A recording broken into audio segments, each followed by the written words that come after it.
do your thoughts actually manifest? Or is it something else entirely? In this video, I'm going to be answering this question and diving in so that you can have your desires and manifestations even faster. If you are desiring to have what you want and have the support that's going to help you get there by working with me, then click the link below to inquire about working with me one-on-one, or send me a DM on Instagram at theawakenedaphrodite, or email me Pamela at theawakenedaphrodite.com. My methodology is exactly how you amp up manifesting in ways that will leave you absolutely unrecognizable in the best of ways. And this is exactly how I've helped people go from having $800 months to $40,000, $45,000, $50,000. This is exactly how I've helped people make millions of dollars in the online space and beyond, as well as getting their exes back or deepening their relationships, bringing their relationships back from the brink, and having the kind of love and wealth that most people only ever dream about. It's really like magic, except it's all you, because you are so powerful. And I'm here to show you the most deepest, profound methodologies in manifestation that exist on this planet. So without further ado, let's talk about your thoughts. So I remember when I used to think that my thoughts manifested. And for me personally, this was in many ways exciting and liberating. And if it's exciting and if it's liberating for you, I just want you to know that is absolutely beautiful. This video and the information contained inside of it is only ever meant, and anything that I say or anything anyone else says, if it feels deeply supportive, take on what does and leave the rest, okay? Because if it's working for you and it feels really good, then you get to continue doing what works really well for you. And everyone is different. Even with my one-on-one clients, we really start to dig deep and discover what works really well for them. And this is how they have such radical results, because it really depends on the individual. So I know that when I first heard that your thoughts create, I was actually really excited. I saw it as this place, this thing that I could control, okay? And versus feeling like I was at the helm, of things happening to me. And then that got me so far.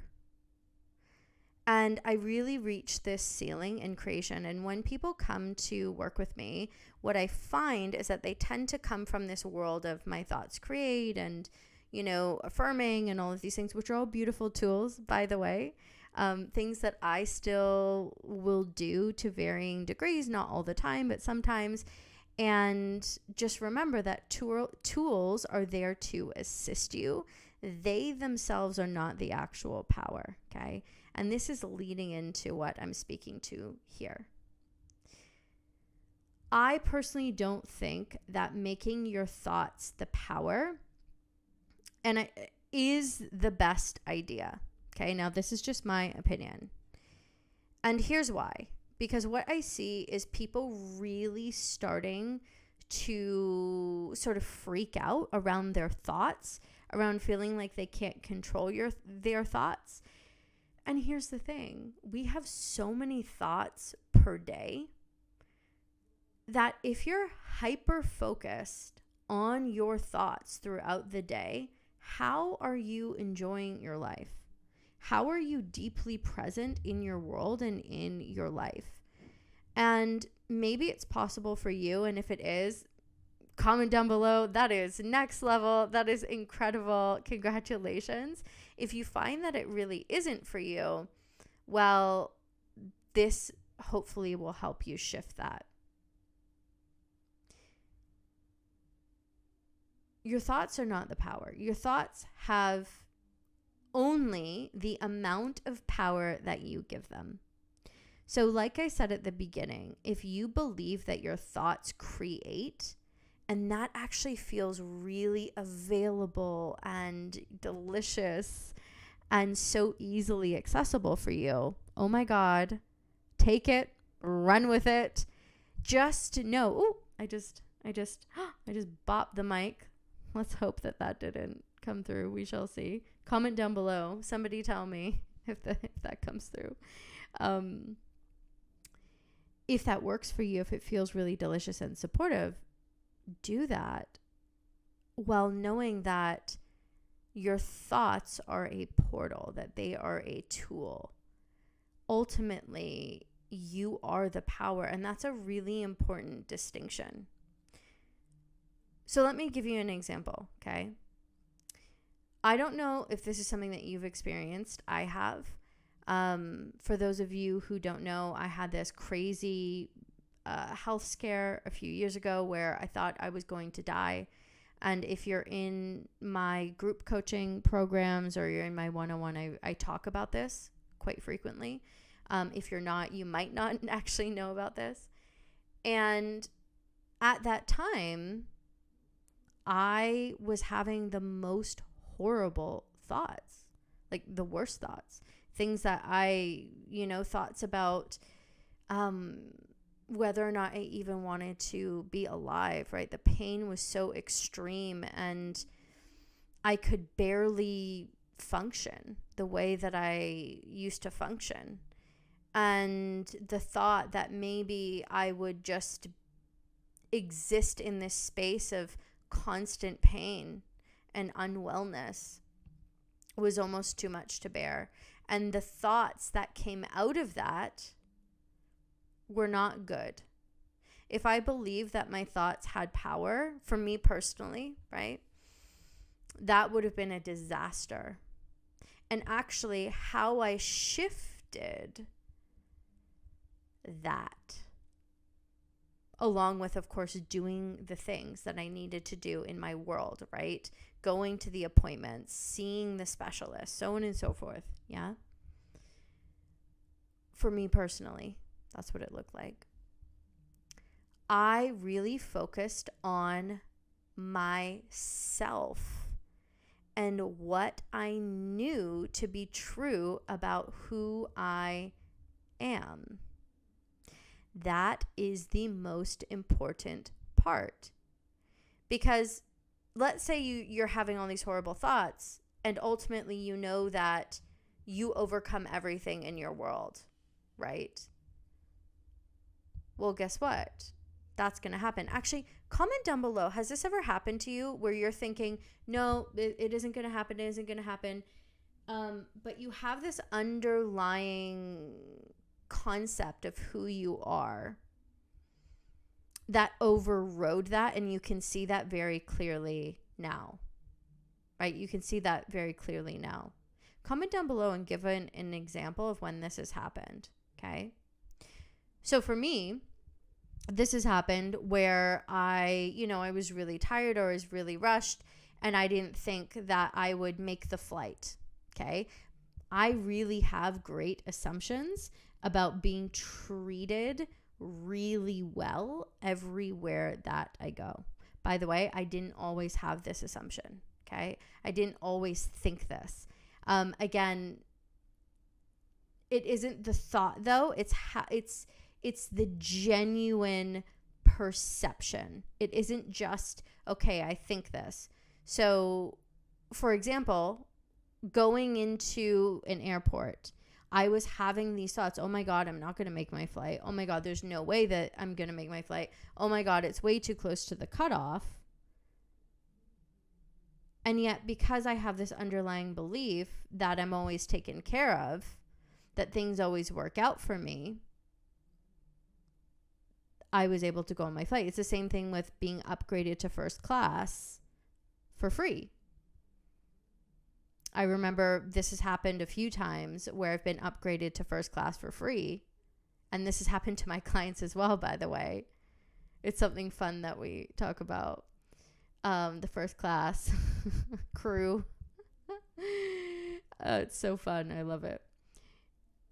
When I didn't remotely think that that was possible, I was flying home to Toronto, which is where I'm from, and my thoughts were horrible. I was tired. I was just getting off a 7.5 hour, 8 hour flight, and then I had another flight to get on, and I wasn't thinking anything about first class.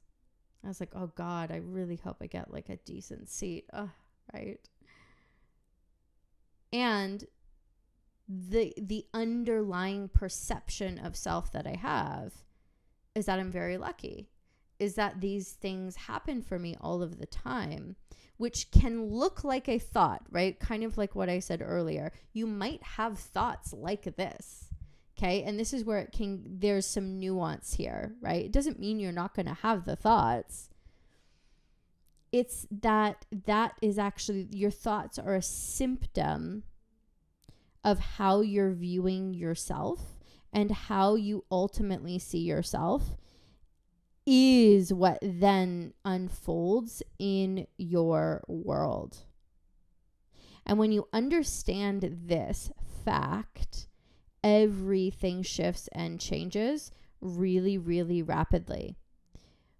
Your relationship to money changes. Your relationship to love changes. Okay. And instead of, again, if the robotic affirming, for example, is working for you, oh my God, that's incredible. It can totally work. Please know that this video is not me saying that it can't. If it works for you, OMG, congratulations. Like that is so well done on your part. So proud of you. Comment down below. Let us know what you've manifested. And if you're struggling and if you feel like it isn't, I just want you to know, don't worry about that. The thing to be doing instead is really solidifying who you know yourself to be, and therefore what you get to have. And that overrides absolutely everything else. So, your thoughts do not manifest. Your thoughts only have the amount of power that you give them. You are the decider of that. If you desire to have your thoughts as the source of manifestation, you absolutely get to have that. I know someone, for example, who's excellent at scripting. Everything that she scripts, bam, right? She loves that. She enjoys that. And so you get to deepen these things that feel really good to you, while equally understanding and knowing that they themselves aren't the power. What if you couldn't script in that moment, right? What if your thoughts were not, working the way that you would want them to in that moment, or something was happening?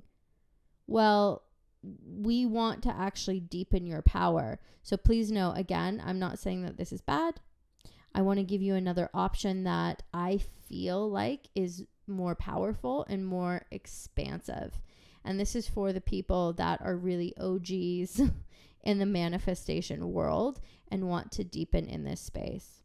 And if this is you and you want to experience your life as truly magic, then send me a DM on Instagram or email me, Pamela at theawakenedaphrodite.com, at theawakenedaphrodite on Instagram, and become our next success story in the palace. And I'm so excited to meet you, whether it's day or night. Thank you so much for watching. Please like, please comment, please subscribe. It really, really helps me. Please comment, share the love with everybody, inspire other people below. And whether it's day or night, I love you. I love you. I love you. And I will see you very, very soon. Thank you so much for watching.